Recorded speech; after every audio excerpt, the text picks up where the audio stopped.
Hi, everybody. Today, what we're going to get into is a discussion on radicals. So, when you look in your weekly schedule, you're going to see that today is an introduction to radicals. Today is going to be, for the most part, a review period. What I want to start the day off with, though, is a discussion about number systems.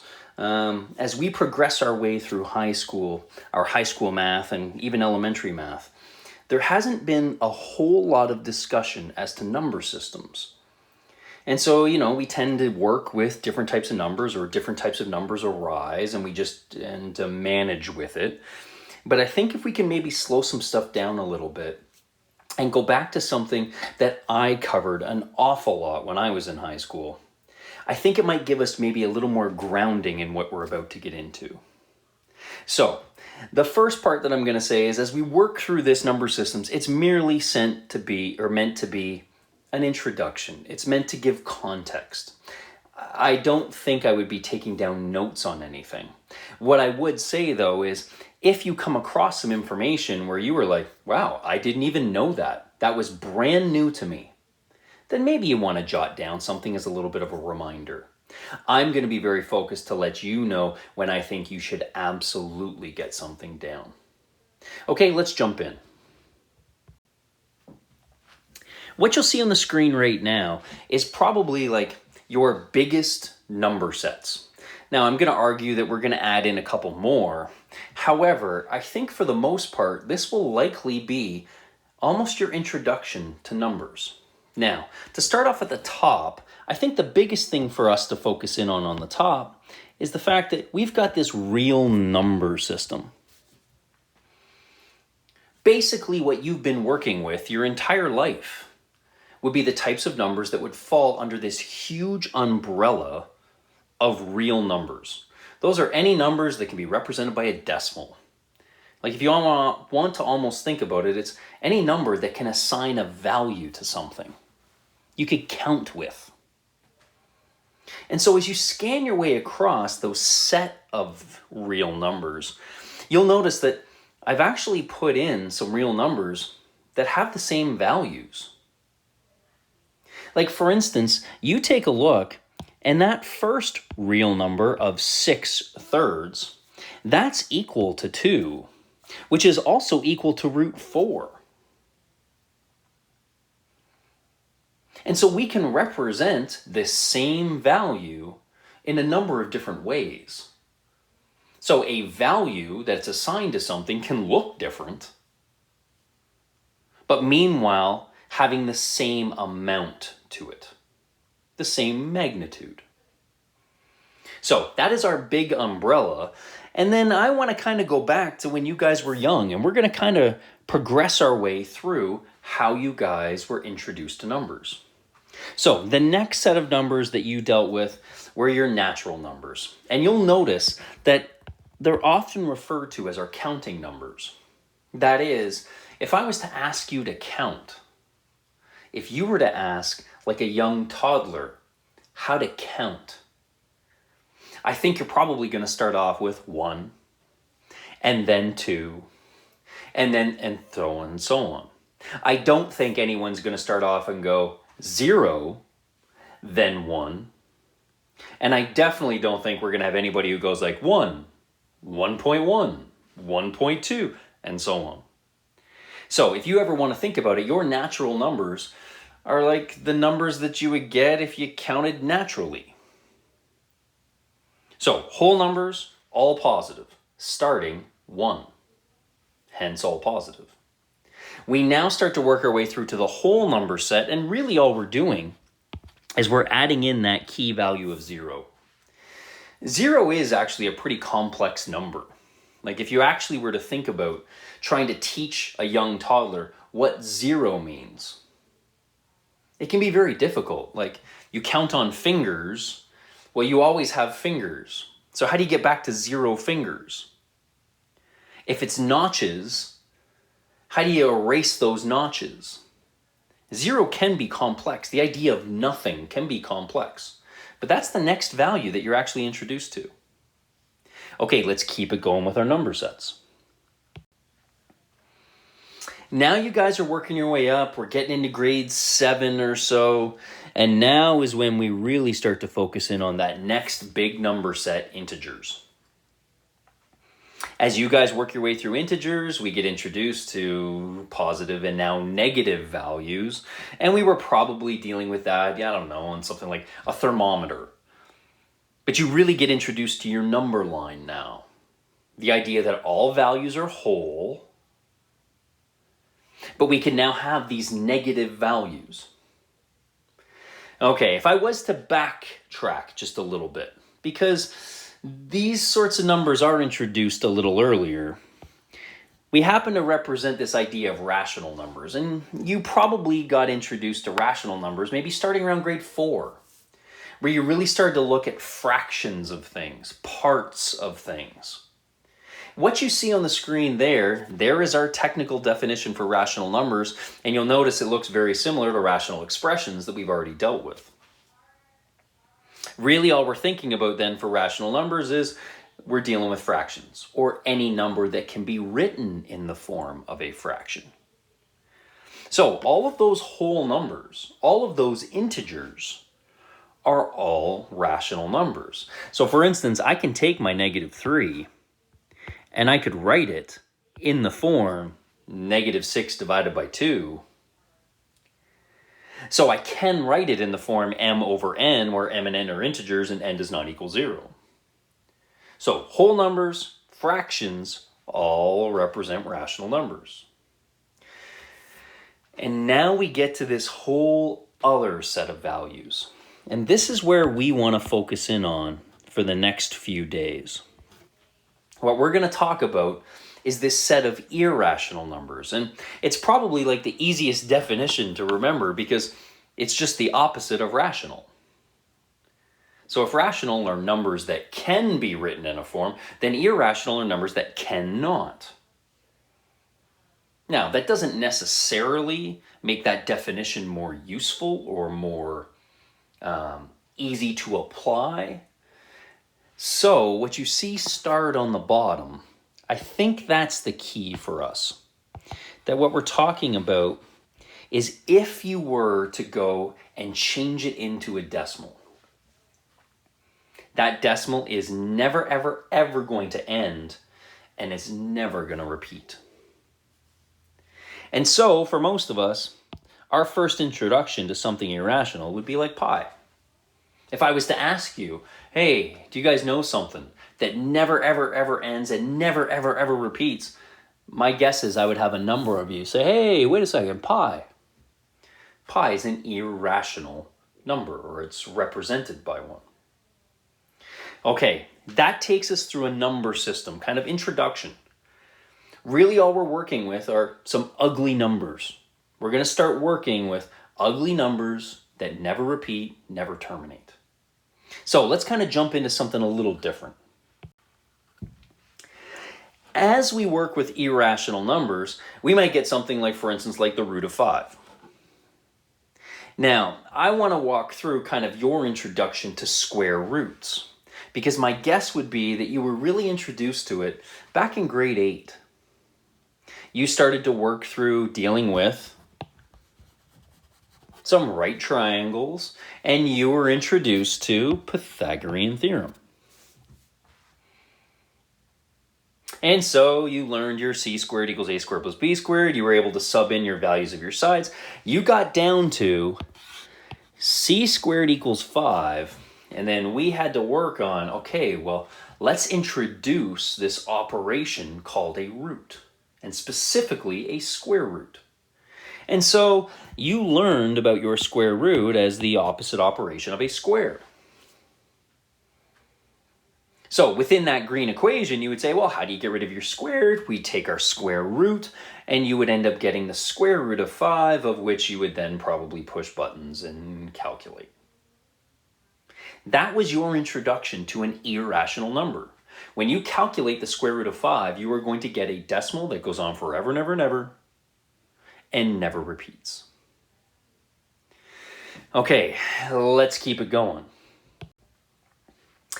If we were to jump then into you now knowing what square roots are, and us working our way through and calculating, then I want to start off with this question up top that I'm just highlighting.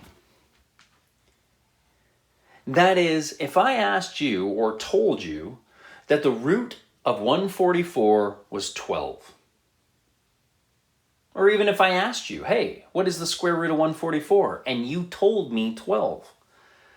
If I followed that up with the question, well, why is it? I think I'm going to have an awful lot of people that are going to tell me, well, because 12 times 12 is 144. And what we've started learning a square root is, well, what number times itself gives me that? So if we jumped down now to the square root of 25, yeah, you're going to tell me that the square root of 25 is 5, and you are 100% correct. And if I asked you why, and you told me, well, because the number times itself that gives me 25 would be 5. I'm going to say exactly correct. But I think that it's going to lead you down a bad path. So the way you answered that blue highlighted question would be you trying to ask yourself this question. Is the number underneath my root multiplied by itself? Like, is there a number? Oh, yeah, 5 times 5 gives me 25. So the square root of 25 is 5. Can I get you to look up, though, at what I've just highlighted in red? Because I think that's your whole key. Really, it's because the square root of 144 is equal to the square root of 12 times 12. Now, if I was to get rid of some of that highlight, and we were just to then focus in on this part, like 12 times 12 is 12 squared. And the key for us is we know that a square root and a square are opposite operations. So they cancel out. And that leaves us with 12. That the better way for us to think about a square root operation is what I'm highlighting on the very bottom. Really, the question we should be asking ourselves is there two of the same factor? And if we can make that transition a little bit, then I think that that's going to make our life a whole lot easier as we work with these roots, this form of an irrational number. Okay, we're going to keep it going. I totally get that right now we might be going, okay, I don't see how this fits into anything. Hang tight, we're getting there. So, as we've discussed earlier, yeah, if I asked you what the square root of 25 was, you're going to tell me 5, and hopefully we're going to fight the urge to say what number times itself gives me 25. And instead we're going to say, is there two of the same factor in 25? The answer is yes, it's 5, we're good. If I then was to throw at you, well, what is the square root of 10? I would expect a bunch of people who are going to tell me like, oh, you can't do it.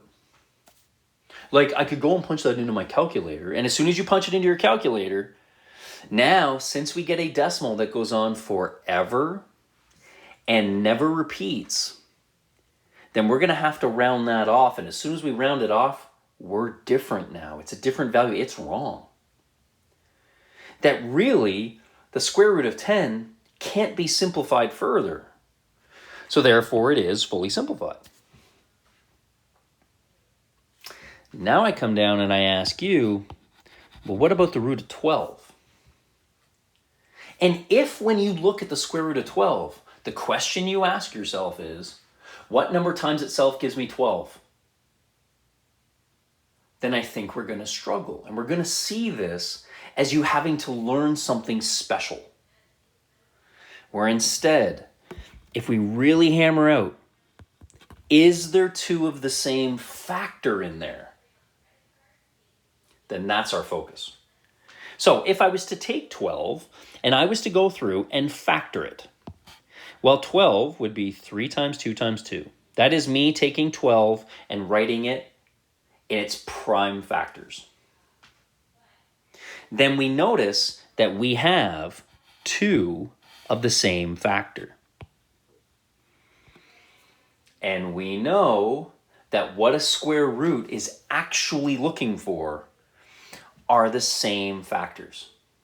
Because if I have the same factors, then I can take the square root operation. So the root of 12 is unsimplified, and we could actually simplify it further. Now, we're going to walk through the whole process for doing that, but there's the key. Does the number underneath that operation, that root sign, have 2 of the same factors? If it does, we got to simplify it. If it doesn't, then it's fully simplified, and we are good. Okay, we're going to keep it going. So what we want to focus on today and for the next couple lessons are these 3 questions. The first one, at times, that's your focus. Should. When should you perform the operation? That we might be given an expression that has a number of operations in it. BEDMAS says that I could take a number of different orders to it. Well, when should I do a certain operation? What is best for me? The second part is the can part. A lot of us often get into a little bit of difficulty, and one of the first questions we ask ourselves is like, well, can I do this? Like, am I allowed to multiply something or divide something or take the root of something? So we have to tell the difference between those 2 questions. When should we perform an operation versus when can we without changing the value of the expression? And then once you get down to the end, big, ugly expressions. If there are multiple operations in there, is there an order that has to be followed? Those are going to be our 3 kind of big areas, those big questions that we want to address. Okay, we're going to jump in and we're going to start addressing those. Okay, so what you see now on the top of the screen, these are 3 examples that I want you to get down. If you don't have anything else written down from today, then what I want you to do is I want you to put a little title on the top that says that we are going to call today's lesson Radicals. If you're keeping up with me, we're at 2.5, but what we're going to work our way through is radicals. If you already have or made some notes from the previous discussion, then feel free to just put this down as question 1 and let's jump in. Okay, what I would like you to do is to go through and get solutions for those 3 expressions with the instruction simplify. So if I ask you to simplify, what would those 3 be? I want you to work your way through. Pause the video now. Okay, we're back. So let's take a look at 1. As you work your way through 1, I'm hoping we can recognize that we have 2 different operations. We have the square root and we have addition. Now, there's really, I think, only 2 possible answers that you could work your way down to in this. That is, we could go through and we could say, okay, I'm going to add first. So 36 plus 64, that's 100. And now I can take my square root next, square root of 100, 10. The other option that we could have tried would have been to take the square root of your 36 and then add that to the square root of your 64. Because the square root of 36 is 6 and the square root of 64 is 8. And we could come down to that. Now, my guess is that you look at that purple and that red solution, and there's one of those that you are much more confident in than the other. And I'm hoping that we're good with the purple. I can't do what I just did in red. I actually broke BEDMAS. That when we have that big square root, we might recall from some earlier topics that it's really like there's hidden brackets there. Remember, mathematicians are lazy. They want to write down as little as possible. And so we all agree then that whatever we put underneath a big long root actually has brackets around it. And if we all agree on that, then we don't have to write them, and that makes our life a little easier. So hopefully we can see then that if I did follow BEDMAS is going to say I have to do the addition inside the brackets before I do the square root. So let me get rid of that red then and almost repress the memory of ever seeing it. Okay, let's take a look at B. So if we were to address B, then I'm going to bet and say that we would have an awful lot of people that would do this and say, okay, so that means then I'm going to do that multiplication on the inside first. So I'm going to go through and I'm going to multiply 36 times 64. And so we are probably pushing buttons on that thing, and we're getting 2,304. And now we have to take the square root of that, of which I bet we do not know that off the top of our head, and we get down to 48. Okay, I'm going to argue to you that that is a real blinders approach. That what you're acknowledging is that there are brackets underneath that root, which is 100% correct. However, we're missing the fact that we actually have options in this case. When we take a look at the operations that we have in that expression, the only operations we have are the square root and multiplication. And I'm hoping that we can use a little bit of logic here to see that we can actually do the square root before the multiplication. I want to give you one concept to try to consider. Look what's inside those red brackets. And can we recognize that 36 times 64 is one term? Right? Terms are separated by addition and subtraction signs. Because that's separated by a multiplication symbol, that's one term. And so I can take the square root of the one term first. Okay, the second thing that I want us to acknowledge is that really we have a BEDMAS situation here. That multiplication kind of creates a decision for us. In BEDMAS, if I have multiply and division, and those are my two expressions or operations in my expression, then I get to pick which order I wanted to go through. Well, in that instance, we see the multiplication, but now we got that square root. Okay, let's use a little bit of reasoning. A square root is the opposite of squaring something. And squaring something is repeated multiplication. So really what a square root then is the opposite of repeated multiplication, which would be like repeated division. What that means is I actually have multiplication and division in that expression, and that means I get to pick whichever one I want to do first. So my alternate solution to this, and one that I would totally push you guys to get really good at using, would be take the square root of the first part, multiply it by the square root of the second part. Now, you never even have to write that line down. Just take the square root of 36. Take the square root of 64. Multiply them. And you didn't have to push buttons at all. So that's something to keep in mind as we go. Look at the difference between A and B.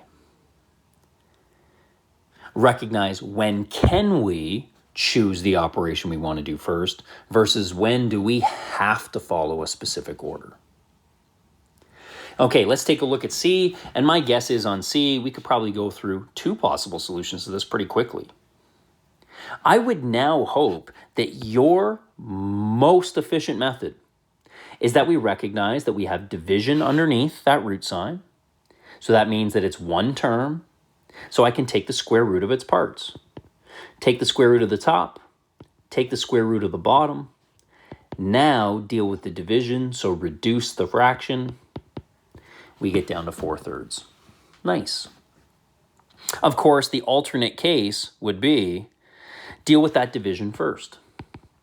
So maybe I leave the root in and I say, hey, I got 64 and 36. I can reduce that by dividing top and bottom. Well, if I divide the top by 4 and the bottom by 4, then I get to the root of 16/9. And now I can take the square root of the parts, the square root of 16. Square root of 9, and there we go. Okay, I want you to take a look at those three expressions, and I think that those are going to be the key for us to answering that when can I do something versus when should I do something. Okay, we're going to keep going with another set of problems. I'm going to give you a moment just to get down problem 2, and what I want to do is I want to walk through one of the problems that we previously discussed. Let's deal with trying to simplify root 12. Now, my expectation is that every single person sitting in front of me would be totally fine to work their way through simplifying root 12. You've dealt with reducing radicals in grade 10. Instead, my focus for you is going to be process. How do we do that? So what I want to start off with is a really long, but very clear in theory, solution to simplifying root 12. Okay, here's what I can deal with. I can say to myself, okay, can I calculate the square root of 12? Well, no, I can't, because 12 is not a perfect square. So then I'm going to answer the question, is there 2 of the same factor in 12? So what I start to do is I start to go like, well, what numbers multiply to give 12? I start to try to factor 12. And maybe I then say, well, I know that 12 is 4 times 3. And if you notice what you just did to that problem, root 12, by writing it as root 4 times 3, you actually made that into a question just like 1b. Take a look at 1b and notice what you have. I have one term underneath my root sign, and so I can take the square root of its parts. So I can calculate my square root of 4, multiply that by my root of 3. Okay, so now I look at those individual roots. Can I calculate them? No, but I can calculate one of them. I can calculate root 4, and I know that root 4 is 2. But I can't calculate root 3, so I have to leave that operation unperformed. Like I didn't perform the operation root of 3, so I got to leave the operation in. There we go. There is our reasoning and why we can see that root 12 is equal to 2 root 3. Now, that, as I said, should have been automatic for everybody. Maybe it gave you a little more insight again as to why, but that should have been automatic. What I want us to do, though, is to be able to go from root 12 straight to 2 root 3 and never write that stuff down. It's important that we know that, but I want to avoid writing it. So my best method that I've ever come across to be able to do that is to go back to something that hopefully you got a little introduction to way back in grade 4. Let's deal with some good old factor trees. That I could take my root 12 and I could now make a little factor tree. And I could start branching off that factor tree. I don't know, maybe that one goes, that one goes, who knows? I want you to notice, though, that if I do my factor tree down, it's going to take up a lot of space on my page. It's going to make my solution look a lot more difficult than what it really is. So what I do is I just do my factor tree off to the side. So I'm going to take my 12 and I'm going to factor it. Okay, 2 numbers to multiply to give 12. 4 and 3. And now I look at those branches. Well, 3 is a prime number, so that branch can't go any further. And 4 is a perfect square. And when I'm calculating square roots, I love perfect squares because I can calculate the square root of a perfect square. So take a look at the 4 that I circled in yellow in gold. I can calculate that. The square root of 4 is 2. I dealt with that factor. The green factor, the one I circled in green, the 3, I can't take the square root of, so I leave that operation in. There you go. When I simplify radicals, maybe I'm drawing off a little factor tree off to the side that can help me to go through and simplify. Now, the other reason why I really like going through and using factor trees is because there's no pressure. Like, what I mean by that is, for anybody that's like, yeah, but like, what if I don't factor 12 the perfect way? Well, there's no pressure to that. Worst case is, it's just going to take you a little more time, but it's not going to cost you and lead you down a bad path. So what I mean by that is, let's imagine when I ask you, hey, two numbers to multiply to give 12, you instead said 6 and 2. Well, you look at the 2, that's a prime number, so we can't extend that branch any further, but we can factor 6 further. So if I said two numbers to multiply to give 6, 3 and 2. Now, I want you to notice that none of those numbers I have are perfect squares. However, remember the question that we ask ourselves when we try to calculate a root.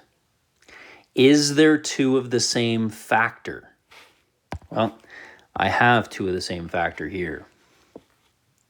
And so really what the square root says is, okay, well, when I take the square root of two of the same factor, then I get one of those factors. That is, the square root of two 2's is 1 2. Now, you could also look, and obviously, if we went and put those two 2's back together, we would get a 4, and the square root of 4 is 2. Now, you look at your factor tree, and the only branch that doesn't have a pair of factors and isn't a perfect square, the 3, well, then it's left underneath the root. See, it's nice. There's no pressure. It meant that it took me a little longer because I had to draw a longer factor tree. But it doesn't mean that, oh, shoot, I took an approach that won't work or won't help you. So if we acknowledge that we want to be efficient with this, like we want to be quick with it, we want to be correct with it, then your goal when you try to produce your factor tree is to pull the blinders off. You know you can always throw them right back on and just mindlessly go and produce a factor tree. But your goal, can you factor something with perfect squares? Okay, let's take a look at B. What I'd like you to do, go through and produce a factor tree for 18. So off to the side, two numbers to multiply to give 18. Okay, I am hoping that for most of us, we saw that the best way to view that is 9 and 2. The best way. However, I would have had a bunch of people that if I said, give me two numbers to multiply to give 18, they would have said 6 and 3. I really think the only bad thing you would have done is this. And that's not helping you at all. We want to break something up. So fight the urge to go a number itself and 1. I'm going to actually get rid of that because it drives me nuts even seeing it.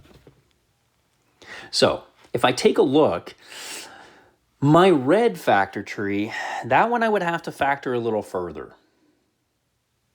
None of those are perfect squares, and the 6 isn't prime, so I could factor the 6 further into a 3 and a 2. Okay, the most ideal factor tree is the purple one, so let's look at the purple one. Look at the ends of your branches. Okay, I can take the square root of 9. That's 3. But I can't take the square root of 2, so it's left underneath. There's my answer, 3 root 2. Notice in the red, we get there. It just takes us a little bit. I don't have any perfect squares. So now I'm saying I need two of the same factor. And you'll notice that these two 3's, there's two of the same factor. At the ends of my branches, I have two 3's. So when I take the square root of that, I get 1 3. The only thing that doesn't have a pair is that lowly 2. And there we go. So notice, if we put a little bit of pressure on ourselves, and we say, well, when I want to factor it, let's try to factor it where I get perfect squares in there. I don't want to put so much effort into trying to get a perfect square that it slows me down. Some of us might be way faster on the second factor tree. Your job through practice, you'll get pretty used to going through and trying to factor things in useful ways. Okay, we're going to keep it going. Okay, you see problem C, root 48. What I would like you to do is to go through and simplify that. So pause the video now, give it a shot. Okay, we're back. So we've got the root of 48. So I would have bet that I would have a bunch of people that would do this. And it's just because when we go through and we deal with a lot of factoring, factoring tends to take us to the middle of stuff. It's clearly not the best way for us to go through and factor in this instance, because neither 8 or 6 are perfect squares, but who cares? It gave me one step. Okay, so now I'm going to factor that further. The 8 can be broken up into 4 and 2. The 6 can be broken up into 3 and 2. Now, if I can get you, just fight the urge to want to do this and break the 4 up into 2 and 2. It's not needed, and it does make your factor tree look a lot uglier, which can make it more difficult to simplify. I can stop that branch right at 4 because I like that 4. That 4 is a perfect square. Okay, now I'm going to go through and I'm going to put everything together that I can. I take the square root of 4, so that's a 2.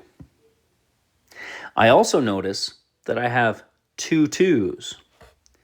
And when I take the square root of 2 2's, I get 1 2. So I got another 2. The only thing that doesn't have a pair or isn't a perfect square is that 3, so it's left underneath the root. And the only thing to do is just clean up the way that looks. We can simplify our coefficient 2 times 2, and there's our root 3. So hopefully we get down to 4 root 3. Now I want to go through 2 other factor trees that I think would have been common. I would have bet that our most common factor tree would have been this. 2 numbers that multiply to give 48, I would have had a lot of people give me 4 and 12. What you just have to be careful of is that we don't go and do this. The square root of 4 is 2. I can't take the square root of 12. Because we can clearly see we simplified root 12 earlier. So 12 clearly does reduce. But I would have expected a lot of people to give me 4 root 12 or 4 and 12 as their first lines in their factor tree. Now we take that 12 and we break it apart. I think you really have the blinders on if you then did this.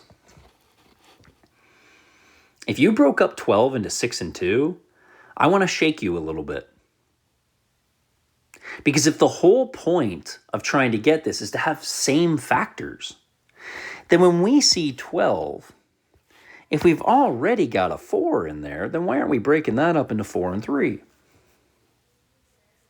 In this instance, we can actually go a little quicker and say, well, the square root of 2 4's is 1 4. What doesn't have a pair? What isn't a perfect square? The 3, it's left underneath. Now, for some of us, we can actually see the best way to factor 48 when it's under a root from that last factor tree. The best way to factor 48, 16 and 3. And I'm going to bet that I have a bunch of people in here who didn't even know 16 times 3 was 48. But that can be really useful when we're under a root. Because now I can take the square root of 16, can't take the square root of 3, I'm done. Notice, using those factor trees gives you multiple ways to get to the correct expression. So there is no pressure. But as I said earlier, the worst case is if you put the blinders on and you don't really think about where you're trying to go, you're just going somewhere, then we might end up taking a longer route. That's all.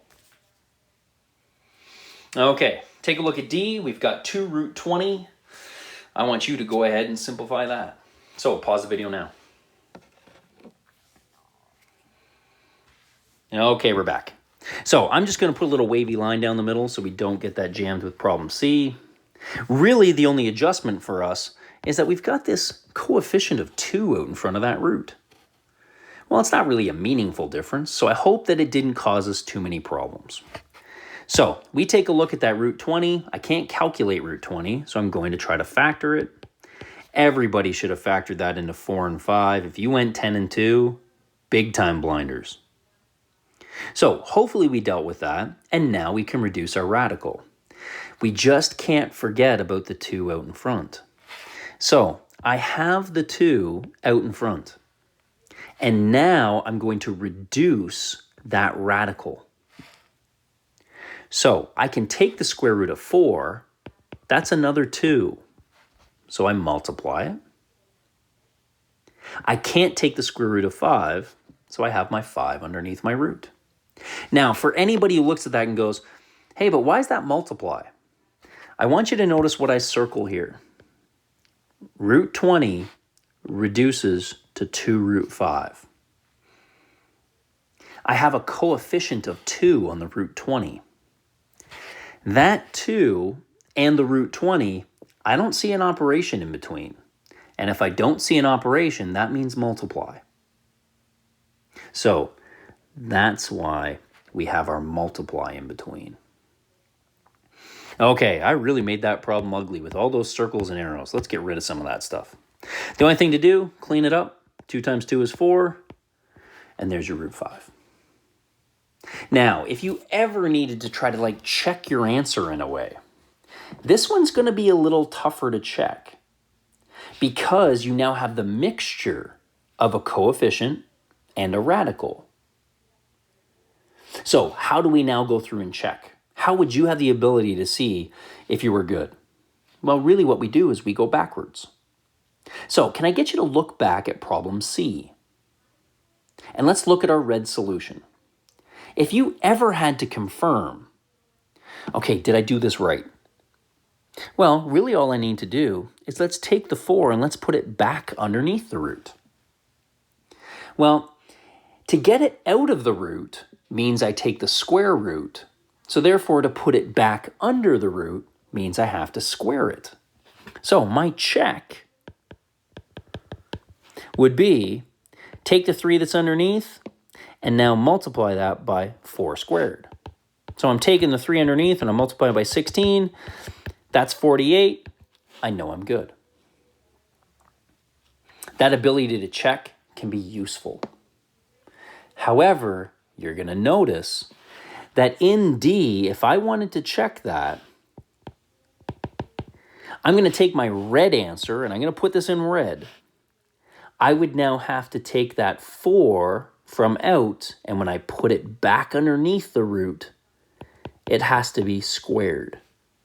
So I need to calculate 5 times 16. So 5 times 16, that's 80. And if you look, those are not the same thing. And so maybe you feel like you lose the ability to check. You don't. Just take a look at your original, and I'm going to deal with that one in green.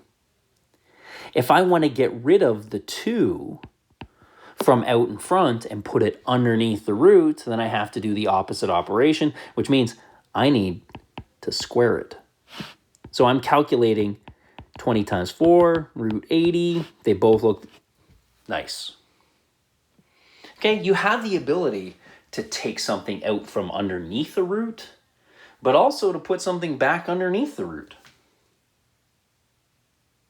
Okay, we can work both operations. Just keep in mind that if we're ever asked to simplify, then we need to get stuff underneath the root.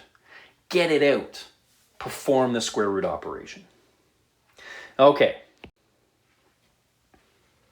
I want you to take a look at the 2 that we've got on the screen right now, and I'm going to give you a good chunk of time to work your way through.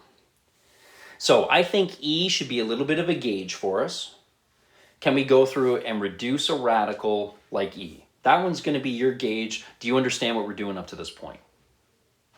Question F, yeah, you might look at that and go like, oh, look how huge that is. But I hope that we can see that all that really means is you've got a little bit more work to do with your factor tree.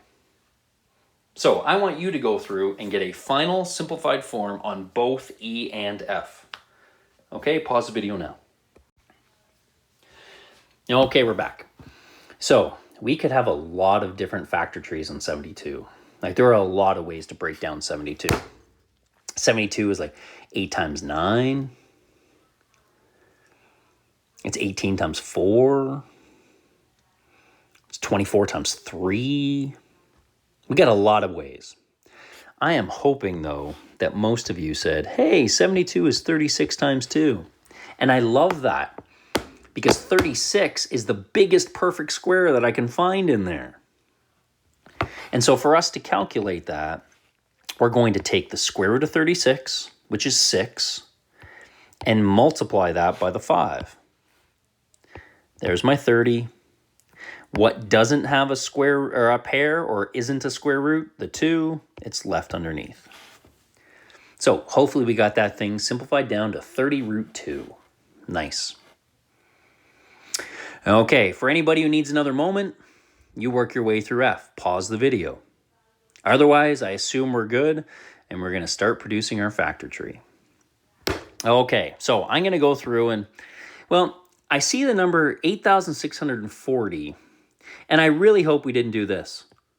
Well, I know 2 goes in because it's even. Because I think we can see that's going to produce a really long factor tree. Like at the very least, that number ends with a 0, so we know that 10 goes in evenly, and at the very least, we should be able to break that down to that. But maybe we even look at it and we say like, yeah, but like it ends in 40. So like 20 would go in evenly. Well, now we could work our way through. 86 divided by 20 is 4. That's with 6 left over. 64 divided by 20 is a 3 with 4 left over. 40 divided by 20 is 2. And so I like that as our first step. Like, let's divide out a 20 and get down to that point. Okay, now we take a look at that and we can break down both of those branches a little farther. Okay, well, 20, we should be good to be able to break that into 4 and 5, no problem. 432, that starts to work through some stuff. So I could see some people saying like, I'm going to go 2 because I can see it's even. However, I hope that we also know our little trick as to whether something is divisible by 3. Add up all your digits. So if I do 4 plus 3 plus 2, I get 9. And since that number is divisible by 3, then the greater number is divisible by 3. I'm hoping that that's a trick you have in your back pocket. Now, you might end up saying, yeah, but like, what's the point? If I divide by 2 or divide by 3, like it's not that big of a difference in terms of my factor tree. I'm going to argue, think about what you just said. If a 3 goes in there and a 2 goes in there, so if a 3 is a factor and a 2 is a factor, then that means 6 must also be a factor. So let's take 432 and let's divide it by 6. Let's try to divide it by something a little bigger.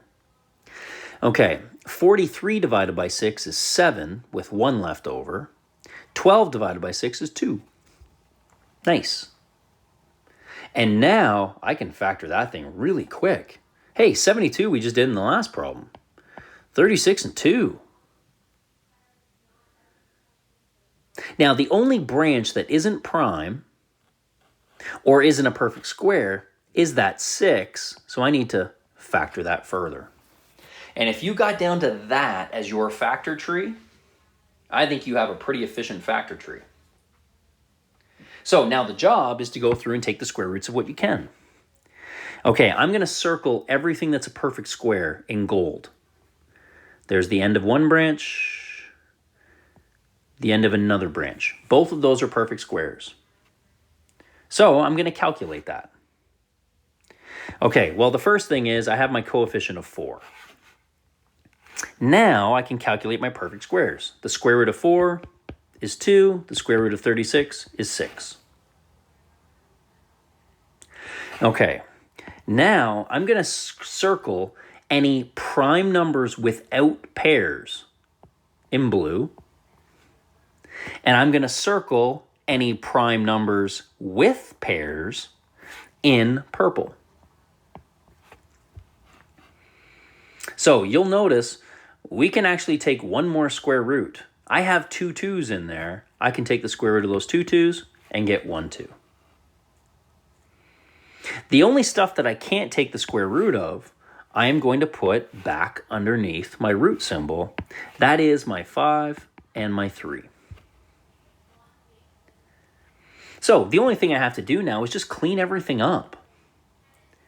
Like I have an 8 times a 12 out in front. So if I was to reduce that, that's a 96, or calculate that.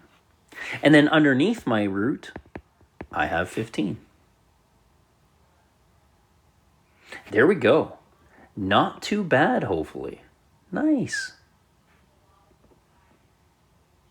Okay, hopefully we check out and we're getting pretty comfortable at reducing radicals. As I said, this is all review for most of us. This is just a day for us to kind of build up some comfort. Okay, what we're going to do is we're going to step out of that for a second because I want to take a look again just at what that square root operation really means, just to give us a greater context to some things. So as we address the square roots, I'm not focusing on reducing radicals, so I want us to kind of just set that aside for a second. Really all we're talking about is a square root operation. And what I want you to see on the screen now is just a really common problem to you. What I'm highlighting in purple, there's your solution. So let's not worry about that right now. Let's focus in on what I'm highlighting in blue. Like that might be your problem. What are the dimensions of a square that has an area of 8 centimeters? Squared. Oh, I should have a little squared up there. Yeah, I really don't like that. So what are the dimensions of a square that has an area of 8 centimeters squared? And so maybe then you go through and you draw that diagram off to the right. You say if it's a square, then both your sides have to be the same dimension. So let's just call those x. You know to calculate the area of a square is length times width. So x times x, x squared. Now that you have the first line in that solution, x squared equals 8. Now your equation solving skills take over. And you say, okay, well, to get the x all by itself, I got to take a square root. So I take the square root of 8. You might now say, hey, but wait a second. Like, for me to take the square root of 8, that would be like 4 times 2. And so I can take the square root of 4, that's a 2, and I'm left with the 2 underneath. And I go, okay, that's fine. But if I was to ask you, like, how long is 2 root 2? You're probably going to struggle to be able to show me. Like, take both your hands and create a length of what you think 2 root 2 is. I think we would struggle. We also don't really talk about it that way when it's practical like this. Like if I asked you, take both your hands and show me what a length of root 8 centimeters looks like. If I said, hey, walk into Home Depot, go up, buy a piece of wood, take it over to the cut area and say, I need you to cut this for me, root 8 meters. People are probably going to look at you weird because it's not the way that we talk about it. That when we get into an application setting, you have done all of this work, algebraic work, theoretically. But now it's time to be practical. And to do that, we would then calculate it, we would round it off. If you walked over and you said, hey, can I get you to cut it 2.83 meters for me, or 2.83 centimeters, or could you measure some? You could probably get pretty close. The other part that I really want to nail down for you guys, and it's probably something you have never considered. Are we good that it is impossible to answer that question. Like, it really is. Now, I don't mean like impossible, like you came up with an approximate, and you can see the approximate because you've got the dot above your equal sign. You know it's an approximate because root 8 is an irrational number, which means that decimal goes on forever and ever and ever, never repeats. So it requires rounding. As soon as it requires rounding, it's wrong. Now, it could be very, very close, but it's still wrong. That one of the areas of focus that I'd like you guys to have is it is actually impossible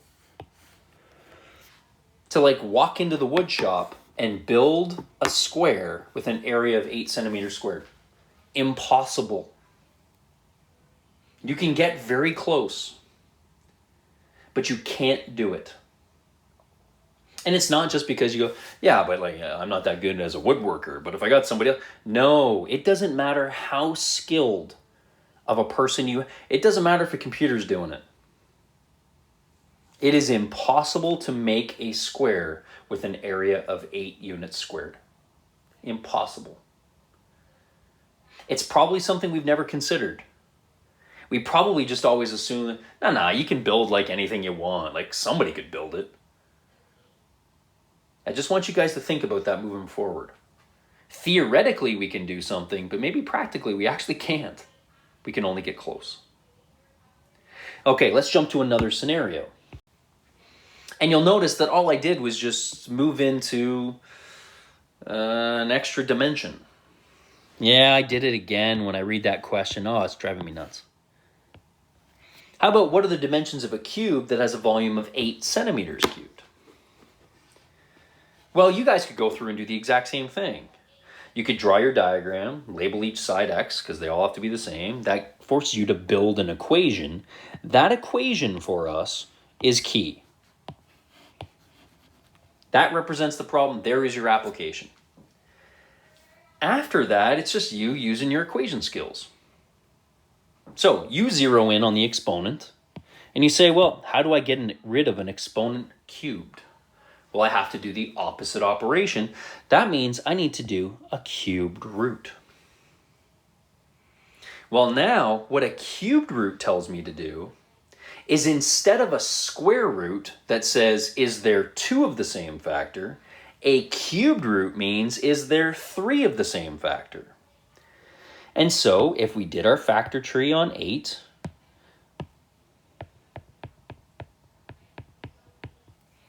then we see that 8 is really 2 times 2 times 2. And so when we take the cubed root of that, we say, are there 3 of the same factor in 2 times 2 times 2? Yes, it is 2. Notice we can calculate the cubed root of 8. And so it is possible to actually construct a cube with a volume of 8. Even though it was completely impossible. How about just impossible, not completely impossible? It's impossible to construct a square with an area of 8. Okay, this also introduces to us higher order roots. That just the same as you can have an exponent that is 4, 5, 6, you can have a root that is the cubed root, the 4th root, the 5th root, and so on and so on. So what I want to do is I want to jump into 2 more problems. Now I want you to take a look at G and look at H. And before you just copy those down, I want to make sure that we're writing this down correctly. One of the common mistakes is we end up writing that as our cubed root of 108. And we just get a little sloppy. I want you to notice that what I just wrote in blue could be very confused for 3 root 108 versus the cubed root of 108. We need to make sure that our 3 is not mistaken for a coefficient when it should have been the root. So when you copy down those problems, please make sure that that little 3 is inside your root, not out in front. Okay, if you're feeling really confident, what I want you to do is pause it, work your way through, and simplify the cubed root of 108 and the cubed root of 1,512. If we're only kind of a little bit confident, then maybe you're just going to work your way through G first, check in, and then jump to H as you go. Okay, I want you to give them a shot. Pause the video now. Okay, we're back. So we take a look at 108, and we're now asked to find the cubed root of it. So that means I'm going to do my factor tree looking for perfect cubes, or 3 of the same factor. So I take 108, and maybe I just go, hey, I recognize 108 is 9 times 12. 108's in my times tables. 9 times 12. Well, I don't like 9 now as the end of a branch. It was great when it was a square root, but now I need the cubed root. So I'm going to factor that further. And there's my 3 and 3. I factor my 12. That's a 4 and a 3. And I'm actually going to probably stop my tree there. There's no point in me now going, well, 4 is 2 and 2, if I can already see that it's not going to get me anywhere. So what I'll do is I'll stop my branch in my red, and now I'm going to find the cubed root. So cubed root says, can you find 3 of the same factor? Yep, I see 3 3s. So when I take the cubed root of that, I get 1 3, and I'm left with the cubed root of anything that doesn't have 3 of the same factor in it, that lowly 4. There we go. Hopefully we match up. So there could have been many different factor trees, but hopefully we got down to the same thing. Okay, I'm going to give everybody a second just to pause the video again and work their way through H. Okay, give it a shot. Pause it now. Okay, we're back. So let's take a look. 15, 12. Well, I'm not going to just default. I know 2 goes in because it's even. I'm going to do a quick addition of all the digits. 1 plus 5 is 6, plus 1 is 7, plus 2 is 9. 9's divisible by 3. I have another one of those instances where 3 goes in and 2 goes in, so I know 6 goes in. So if I take 1,512 and I divide it by 6, 15 divided by 6, 6 will go in twice with 3 left over. 31 divided by 6 is 5 with 1 left over. 12 divided by 6 is 2. Okay, now I got my 252. Well, actually, if I check the same thing, that same thing's going to happen again. They're even, and if I add up the digits, I get 9. I know another 6 goes in. Okay, 25 divided by 6 is 4 with 1 left over. 12 divided by 6 is 2. Oh, beautiful. And I love getting down to that factor tree. Because now I can take the square root of it. The cubed root of it. I have 3 6s. So the cubed root of those 3 6s is 1 6. And now I've got the cubed root of 7 that I can't calculate. Okay, hopefully stuff matches up. Again, our factor trees don't have to, but our final simplified expressions do. Okay, your job. Jump in and get some practice. Your focus should be reducing radicals. Can we simplify them? But I'm hoping that some of the discussions we've had today about the rectangles or the squares and the cubes, about the possibility versus impossibility of practically building that stuff, but then also some of the conversation at the beginning about number systems gives us a little more of a well-rounded approach to what we're about to get into the next couple days. Okay? Remember, square roots are not, is there a number times itself? But instead we're going to transition that question into, are there 2 of the same factor? So when we see cubed roots, we're just looking for 3 of the same factor. Fourth roots, fourths. I think you get the idea. Okay, jump in, get some practice. Hopefully everything goes well. Good luck.